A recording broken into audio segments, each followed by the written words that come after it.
out there. Segment 3, Frank About Cancer, Episode 9 of Frank About Health. I haven't mentioned to you, if you want to hashtag me about this show, you can do hashtag Frank About Health on Twitter. At Frank Healthcare is my handle. As I said last week, I have about 400 friends out there who are tweeting me about these conversations, which makes me very happy. Thank you. And we would like to also continue the conversation even beyond this show when it finally airs and streams, and I send it out to all you guys for further listening. Speaking about listening, I want everyone out there to listen to a few quotes that I found this evening that helps people with a positive mindset, especially if you're dealing with a disorder like cancer. Whether it's cancer, leukemia, diabetes, or obviously why I keep referring to epilepsy, having these kind of thoughts are going to help you in keeping your focus and your quality of life. So here's one that I found interesting. Do not give up. The beginning is always the hardest. Obviously, the beginning could be the time of diagnosis, but yet, once you know what you have in front of you, and then you have a roadmap to build and then follow, it can become a process, can become a project, maybe an unwanted project, but it actually, at the end of the line, or at the end of the journey on that project, you begin to learn more things about yourself, about the actual disorder, and what you need, or what you have to educate others with it. Another quote that I found is that the only way to make sense of change is to plunge into it, flow with it, and join the dance. That's a quote from Mr. Alan Watts. I think that what I noticed about that is that it just made you experience the moment instead of worrying about when you received your diagnosis and what are you going to do to prevent the eventual destination. The thing is, it just reminds me, focus on the moment. And another one that comes from that same sentiment is life is so much brighter when we focus on what truly matters. Now, I've been talking about health. Health is basically who you are. You are your health. If you're happy and healthy, then you're a positive person and a positive influence on yourselves, your family, and on society as a whole. When you don't have your health, or it's not at the quality of which you need it, having the focus on maintaining it or living with it in a much better way with the proper care can help be a positive impact on society by using it wisely. For example, again, with me and my epilepsy and other kinds of diagnoses I've received, I decided to be a positive advocate for healthcare, such as on this show. And I also want other people to remember that a lot of this has to do with courage, or in some people, lack thereof. So one thing to try to either maintain or gain the courage is to remember that courage is the result of already being scared to death. So there's no reason to be any further scared than just to go ahead and build that courage. John Wayne actually had a quote, "Courage is being scared to death and saddling up anyway." With respect to dancing, as I mentioned earlier, I have experience in the music industry, and I used to promote clubs, and yes, I used to dance and impersonate different artists. But the thing is that there is a whole mindset to dancing, and one of them is life isn't about waiting for the storm to pass. It's about learning how to dance in the rain. Now, I'm not talking Fred Astaire here, but what I am talking about is making sure that when you are faced with a crisis, a health crisis, obviously, or even any other kinds of crisis you have in your life, just set it to a certain style of music in your mind. I personally just put my earbuds on and I'll start listening to particular artists or particular songs that help my mindset. But create a song of your own, even if it's just a harmony that you hum in your brain. The point is that when you layer it with some vibration of music, whether it's created on your own or exists out there by a certain artist, it keeps you in the flow and you're able to, quote unquote, dance in the rain of the storm. Another thing Hippocrates himself said is, cure sometimes, treat often, comfort always. Life is mostly froth and bubble, but two things stand like stone: friendship in another's trials and courage in your own. That came from the late Princess Diana. As you can see, a lot of famous, recognized people with legacy have made these kinds of quotes because regardless of their position in life, they have faced a lot of trials and tribulations of their own, and in many cases they were health-oriented. There are a lot of people that we know of who have died recently because of cancer and because of heart problems and because of other kinds of issues. But the one thing is, okay, you hear about a famous person or a celebrity or a big person of influence having a disorder. It is a role model for yourselves to learn from. I'm not saying to learn from their expense, but I'm saying to, by viewing their situation, trying to make it into a way of improving on your own life.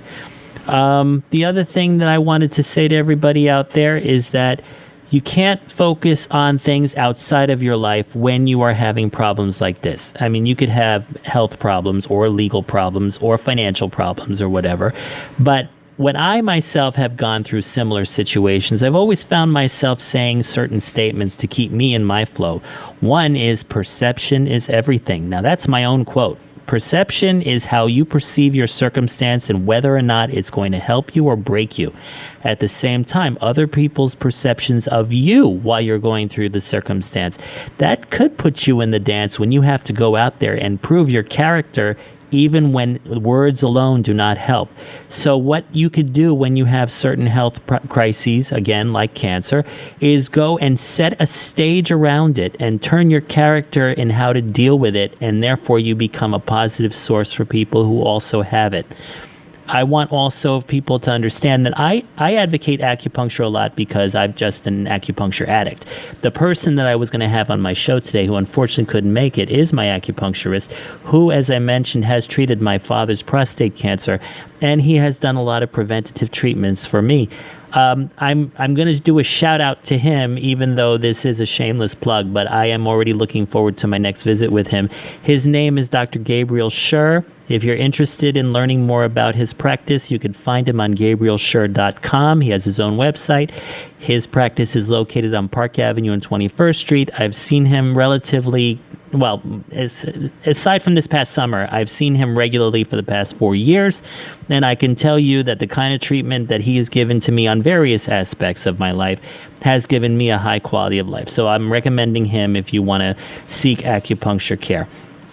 The other thing is that our recent conscious consultant quote that I read was inspiring, that I had to say, especially when you hear his show tomorrow, is that chaos is something that in particular, and again, this is my own version of what I understood, so if I'm not quoting it word for word, please forgive me out there.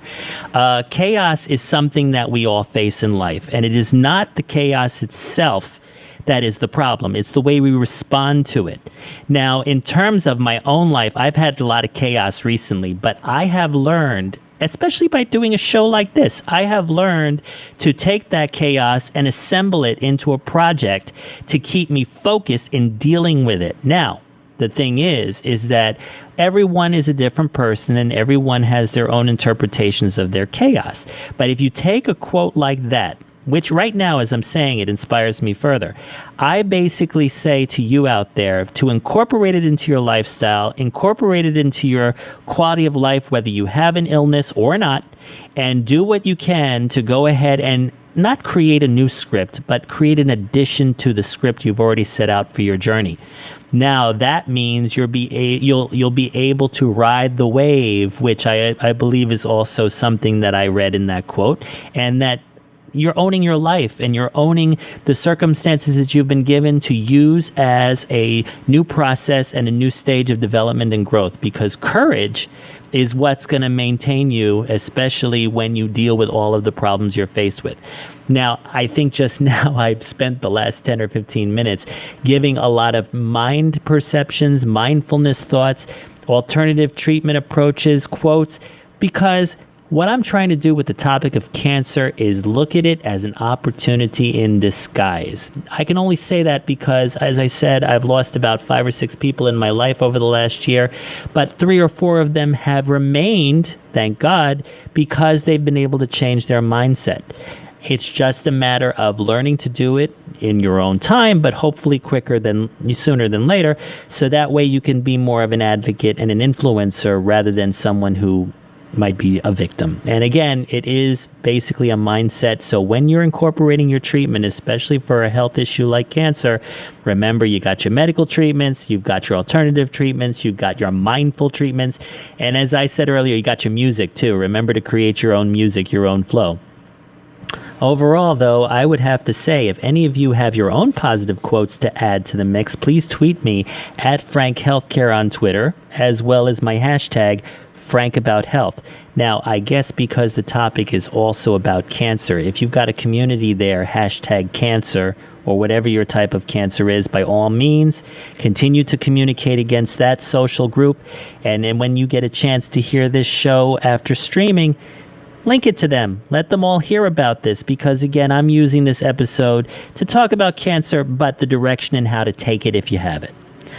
Overall, though, what else can I tell you? I would say that, chemotherapy and radiation treatments and other kinds of, dialysis is for kidneys, but I don't know if that's fully related to cancer. But those kind of treatments have history, and history is not always foolproof. I mean, a lot of people have been able to maintain their lives during the disorder with it, but I guess, chemotherapy is that. It's chemicals. So what you need to do is try to find the antioxidant chemicals to be able to have a full holistic sense of treatment with something like cancer. Well, let me see what else I can talk to you about. With respect to teas, I said to you that tea and green tea and white tea in particular were very influential in terms of being able to be preventative for cancer, as well as if you're treating it, to continue using it as an antioxidant. I want to give a quote that I read today in Wikipedia about green tea. It's shown to detoxify enzymes to protect against tumor development. I found that to be prolific. Evidence has shown that green tea has a majority impact on preventing cancer, but it's still in consideration with other teas like black tea and oolong tea. But white tea has become something that I found to be helpful. In fact, usually when I drink green tea, I sometimes find myself drinking a combination of the two together. I just have one tea bag of each. But I do notice it gives me a whole sense of replenishing whatever toxification had existed in my metabolism. And I could say from the research and how tea deals with your DNA and trying to prevent damage caused by the free radicals in the body, that tea is something to heavily consider. If you are going to Japanese restaurants regularly, get your green tea by the bottle. Get it by the carafe. I mean, I've been known to go to them and drink about 5 cups in one sitting and find myself totally refreshed. However, if you are going to special stores, like Bigelow Teas, or if you find anything like boxes of green tea from Hart and Harney or any of the others that exist out there, make sure that you can see the herbs in the bag. Those are the ones that are organic, and those are the ones that have proven to really have an impact on helping to support prevention of cancer. Alrighty, I think I'm going to go ahead and start planning the final segment of this show, where I'm going to give some other final thoughts and concluding about the topic of cancer. So I'll be right back.